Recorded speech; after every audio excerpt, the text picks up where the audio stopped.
Hey, it's Mark. Let's jump right into some stocks.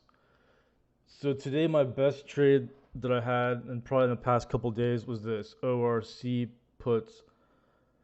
I bought these puts on this bear flag breakdown there. I think it was the second day off of that flag, and I bought the $7. I bought the $7 puts, $7 strike, and they're the ones that expired this week. So I sold those for about 400% gain, which is pretty good. And I think I even left some. I sold them kind of in the middle of the afternoon, like around I think it was like 670s or 680. So it went down even more, but I just had to lock that in because they expire tomorrow. But this one's acting really well on the short side. So that was a good trade, and just another one of those breakdowns that worked really well. It's a nice bear flag, and the GRTS is down again, and it had even a lot more lows today.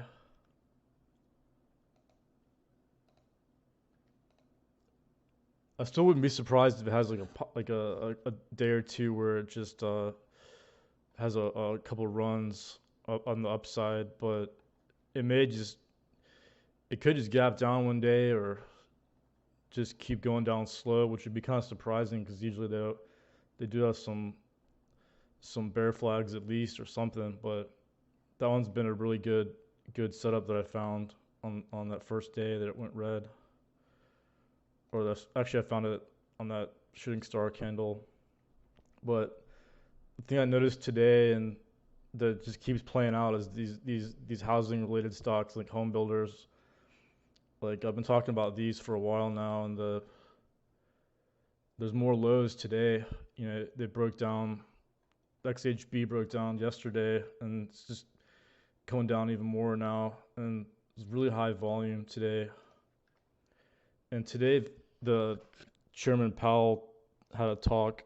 I don't know exactly where it was, but I caught some of his talk, and he sounded pretty uncertain about the future. Like he was pretty candid when he'd say like, I don't know what the long term rates are going to be and stuff.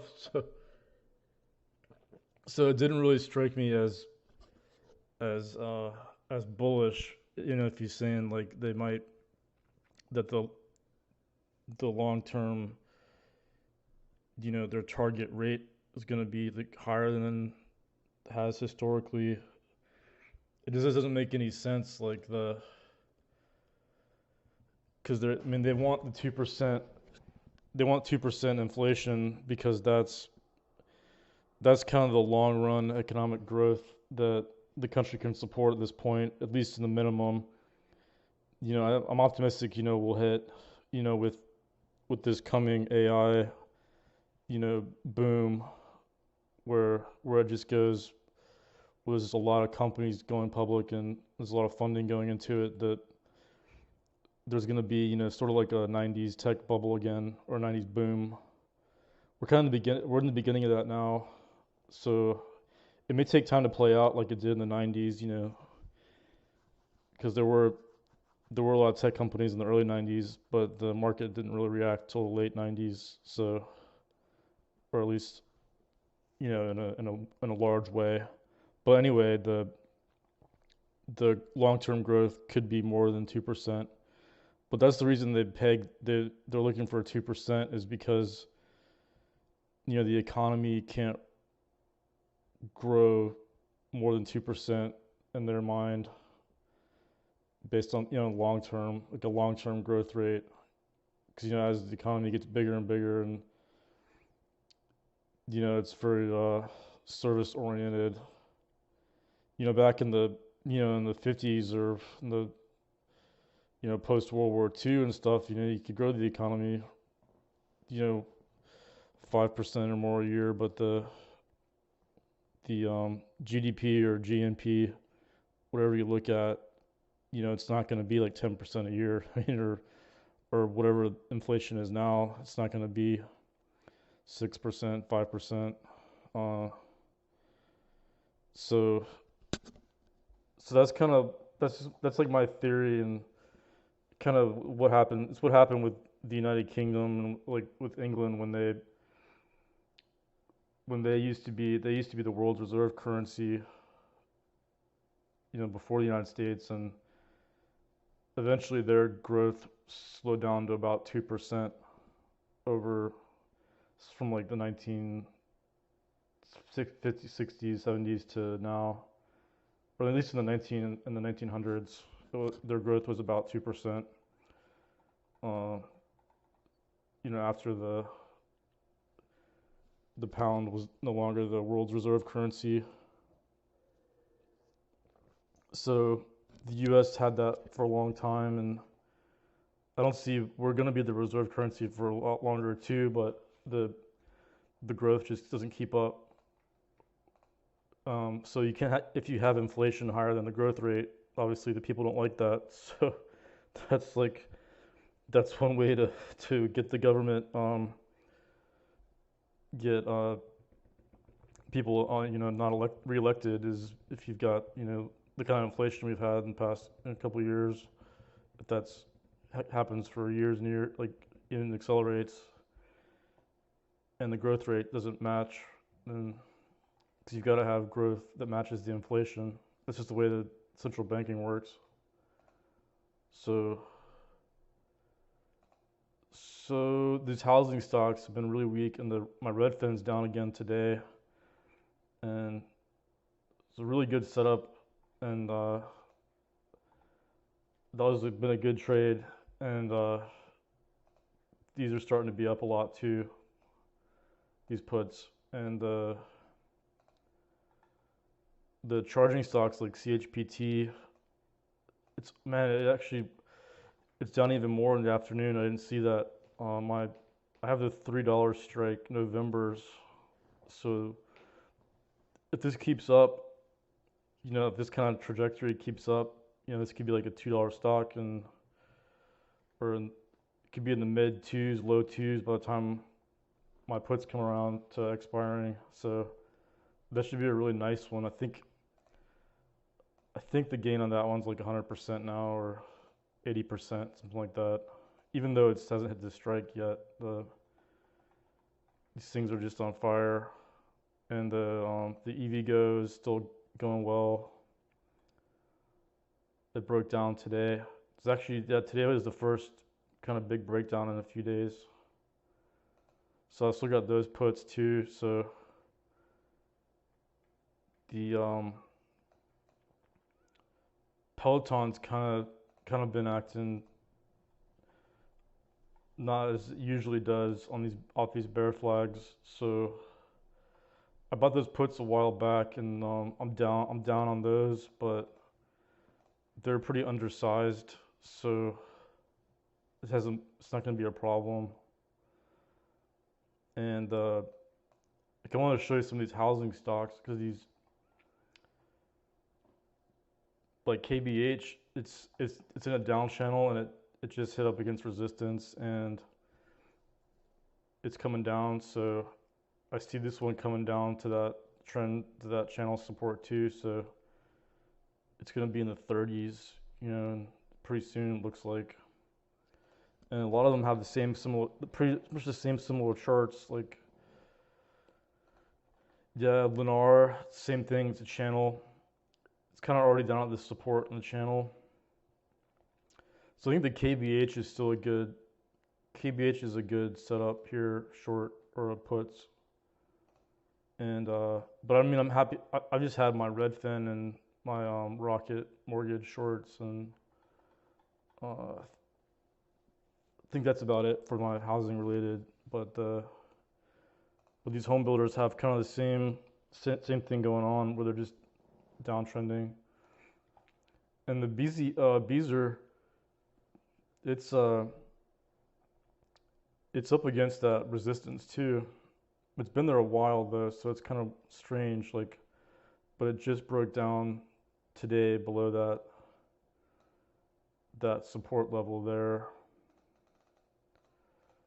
Like that 2277 was support, actually 2267. So yeah, we just have a new breakdown today on Beezer. So that's a good setup too. And I see these home builders going lower with the sector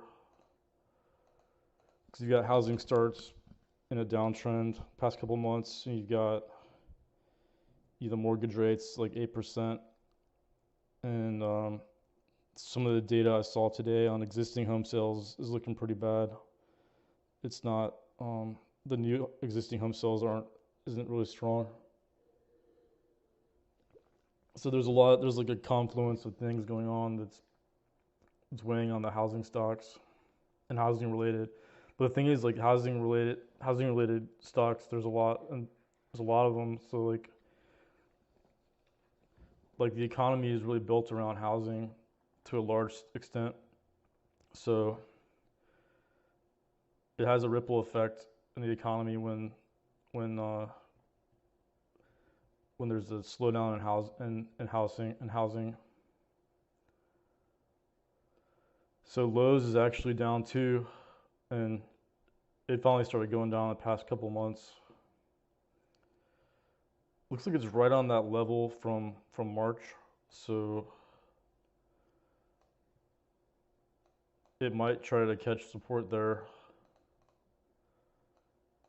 But that's the level to watch, so it's not really a setup now because it very well could find some support there, at least for a while. And the BYNDs, that's a good short setup too. I mean, it found that it ended up turning into a bear flag, so, and it had a good amount of volume today on this major breakdown. So I already have so many puts. I just don't need any more of these breakdown puts. But so I actually bought some some calls on an oil stock. I think it was the BTE. I'm just gonna look that up real quick because I think I had a couple of them going on there for a while, but oil's been moving up pretty strong there. And I'll just look at USO. You can see well, it actually went up more in the afternoon too.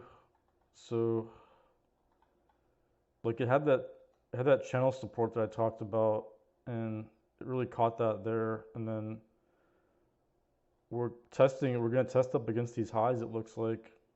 So like I want to participate in the oil breakout because it has a tendency to really break out when it goes. But I bought some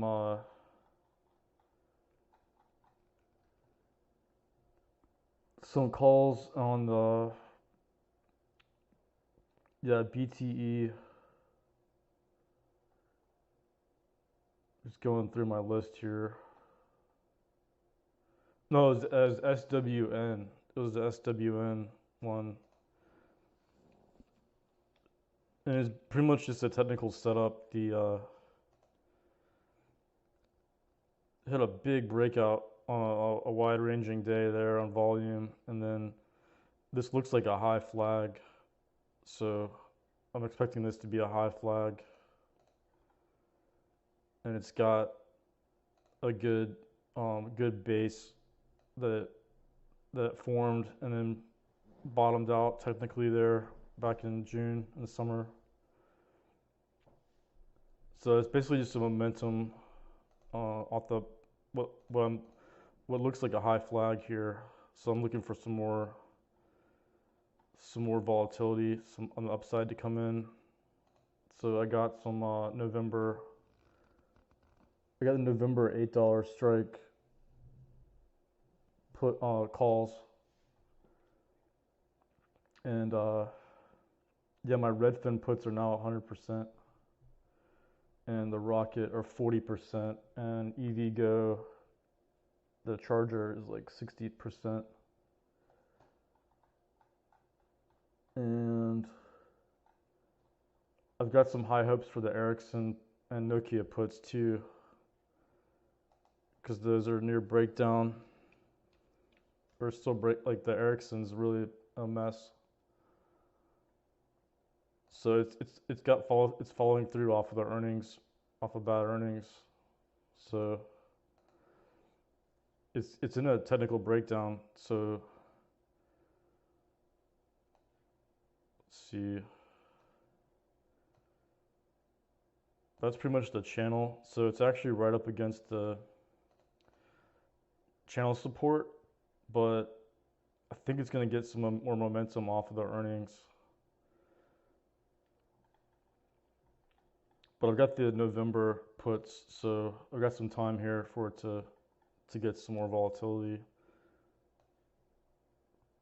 But see, it likes to do a channel too.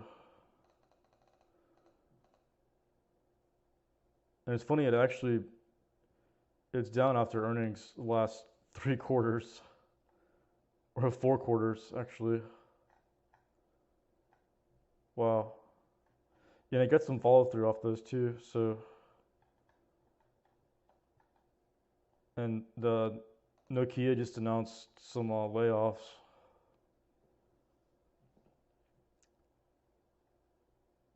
And let's look at semiconductors. That's not good. Yeah, the semis are breaking down out of that channel now. That proved to be the top there, that downtrend level. So we're in breakdown mode. So we got a new channel, like a downward channel now.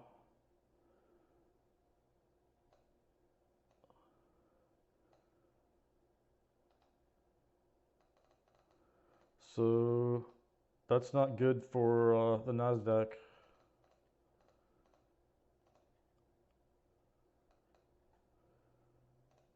Yeah, the Nasdaq looks like it opened up really low. Yeah, see, the Nasdaq kind of has been following the semis, because around that day it was when the semis topped out too. So didn't really have a channel, but it's just got these levels. So the next level coming up is this one here, and I really wouldn't be surprised if we hit that level in this next week. But my favorite one is I'm just really confident on the XHB short. So I mean, this is a good place to shorter puts, but I've gotten some pretty good returns with these puts on the housing related stocks. Like I mean, I've got the open door puts too, and open door is acting really well too. It's just open door is another housing stock, housing related. It just broke down too. I think I have the $2 strikes for those, like a month out, or so. These are going to be volatile, or they're continuing to be volatile. And I thought natural gas was going to possibly hold up, but it's just it just likes to stay range bound. So I'll just go through my watch list and make sure I got some stuff that I've been talking about. I think the XTRAF was, that looks like that might be a flag, a bull flag there, because it was pretty low volume. There was low volume there, so that could turn into a bull flag.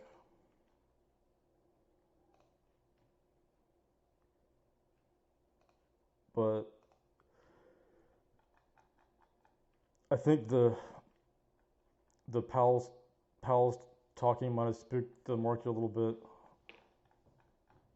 doesn't seem like a huge reaction, but it just may have been what was needed to kind of get the acceleration going on the downside. Like the Russell 2000 just had a multi-year low. It's kind of crazy we're talking about this, this kind of what almost feels like a bear market second half of the year here, with even after the big run up we had in the first part of the year. But that's what happens, when you have these big runs that can consolidate or go down more. Wow, this yeah, this is what I've been watching today. The Russell broke through support from December of 2022, and it kind of caught support really well there back in March, like even lower, but the closes were higher. So the close today was even below the May close. But it looks like if my looks like my data feed is my data feed is showing that the that we just broke down. The futures are opening up lower. It's like 9 o'clock, 9 something as I'm talking here, and yeah, if we hold below this level here, which is a major level back to December, um, these further lows are on the table, like back in June and October of 2022. So we're talking to like kind of like bear market territory there. It was in 2022, or like basically a recessionary kind of year, which 2022 was for the market as far as the market acted. I think it was a recession technically, and it was either Q1 or Q2. Yeah, it was Q1 and Q2 2022. The GDP went negative 2 quarters in a row, and that's the definition of a recession. And they basically changed the definition, which is funny, but I think there was a mild recession in 2022, and I think that's why it kind of rebounded a lot off of that. But it's looking pretty bad here for the Russell. If we don't get above that level, like the next couple days, couple trading days, uh, it's really not good for the technicals, and we could be making multi-year lows. But it's got support down in the June and September levels, about 1650, so 1640. But after that, the next level is like in 2020. So it's kind of crazy that I'm talking about that after the tech run we've had this year. But I mean, if you just look at the macro, that's kind of what started it all. When they started raising rates and putting some stress on the smaller banks, that affects the economy negatively, and apparently it's affected housing, like housing enough, like new construction, and then you got like there's a lot of uncertainty with the offices and stuff, with office properties. So so yeah, I'll probably just I might even look at some puts on the Russell, or the like on the one of the ETFs maybe. But I'll probably I've been doing really well finding these stocks that are breaking new lows. So that's kind of where it's been playing out. Like I've just been finding the weakest stocks, some of the weakest ones in the Rust and that they're small and mid caps, like that bank and so I might just it's probably less need to put on a short on that. But I was gonna check my gap down scan today because I haven't checked it yet. We got 30 hit today. JKS hit again. Yeah, there's VNO. That's on my watch list. The VNO Realty Trust. I believe that's like a lot of commercial. Cause I made a watch list of a lot of some of the weakest REITs that I could find, and that were office related. Like so we got VNO, BXP, KRC. Oh wow, that's a good setup there. The HPP, man, that was a good one too. I was looking at this one today actually for puts, but the strikes or the liquidity wasn't really that good. But these office properties and REITs are really weak right now. Like so they came off of like a triangle break right there. It's a new low, new multi-month low.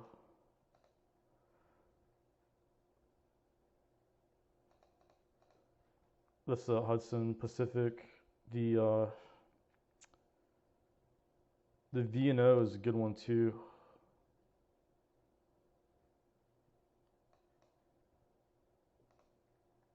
See, that looks like a bear flag.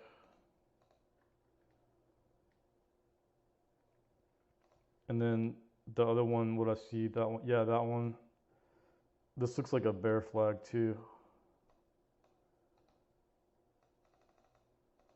So it's kind of the same setup as that ORC, like the ORC. I mean, it's just a bear flag.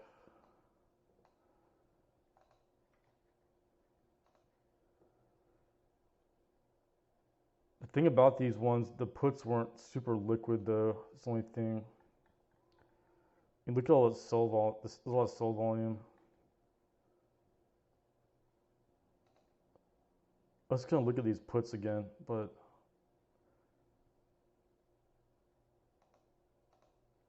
that's a good setup right there. That's probably one of my favorite setups right now.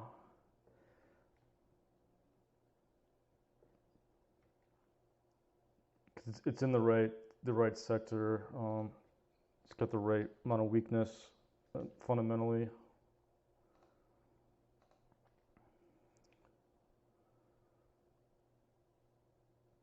Yeah, it's got some liquidity. It's not great, but it's got 25 strike on the November. It's not really ideal, but the December puts are not liquid. So I think what this is telling me to do is just to go through all of the major, all of the REITs and all the office REITs and or banks with commercial property and just kind of cherry pick. So I may run a stock fetcher scan for these financials. That's a good bear flag. See how the sell volume was really strong, and then there hasn't really been a lot of buying volume. And pretty textbook.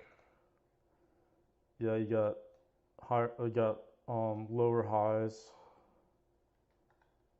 You see, it puts up a lot of volatile days too. Like it put up some volatile days in September and October. But I think I'll do that again. I'll just go through some some scans to find some really good ones. But I mean, these are really good ones too. And I did do some research on these, so they're in my wheelhouse. But there may be some better ones now because it's been a few months since I looked at them. Uh, yeah, so I'll just call it a wrap on that. And I still think, yeah, there's more opportunities in some housing related stocks too for puts. Like there's just a lot of possibilities. Like these furniture companies and Big Lots is heavily shorted too. Uh, One of my favorites was always Cons. Wow, look at that. See, it did a triangle. It did a nice triangle breakdown there.